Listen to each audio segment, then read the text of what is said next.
এখনকার এই যে ছাত্ররা যে কাজটা করছে এর থেকে বেয়াদব না, তার এই আচরণটা সারা বাংলাদেশের ছাত্ররা অনুসরণ করবে, আরো বেয়াদব হতে উৎসাহিত করবে।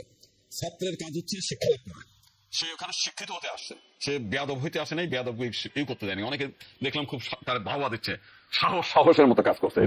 এটা কোনো সাহসের কাজ না।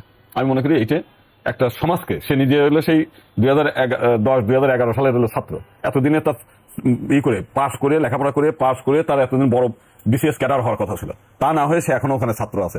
তার পরিণতি হবে আরো দুঃখজনক। সে কোনোদিনও ভালো একটা চাকরি পাবে না, কোনোদিনও ভালো কিছু প্রতিষ্ঠিত হতে পারবে না, এবং ভবিষ্যতে তারা যারা অনুসরণ করে তারাও দেখবেন যে এই বখাটি কোনা ছাড়া কিছু হবে না।